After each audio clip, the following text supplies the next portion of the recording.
Hej alle sammen, og hjertelig velkommen til den her video. I dag vil jeg vise jer, hvordan man laver kylling i karry. Så lad os bare starte. Det her er de ingredienser, man skal bruge. Noget gulerødder, kylling, løg, pasta eller tomatpasta, noget kokosmælk, rød karrypasta og noget olie og noget hvidløg og ingefær.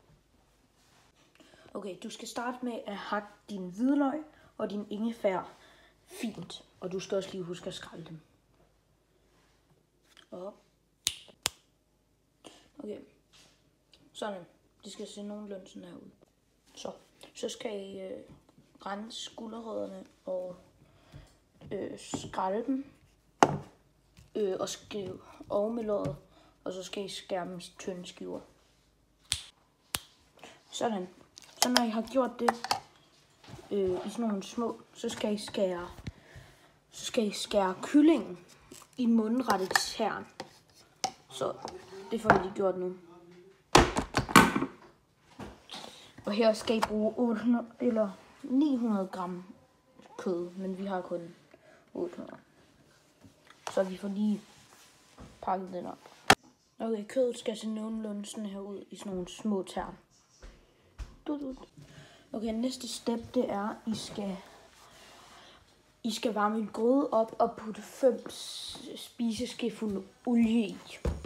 Så det er det, vi vil gøre nu. Og så skal I putte hvidløg og ingefær i, når olien er kommet i.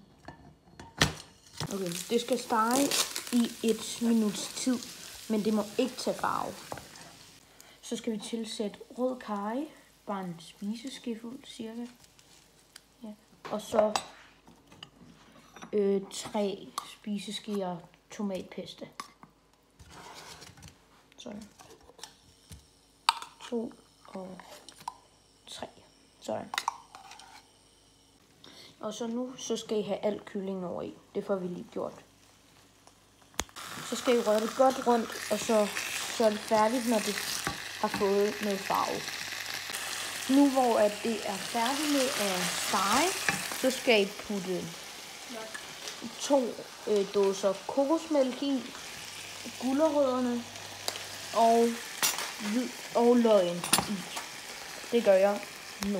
Så har jeg puttet kokosmælken i og gulerødderne. Nu skal der noget fiskesauce i og limesauce. Der skal 1,5 spiseske limesauce.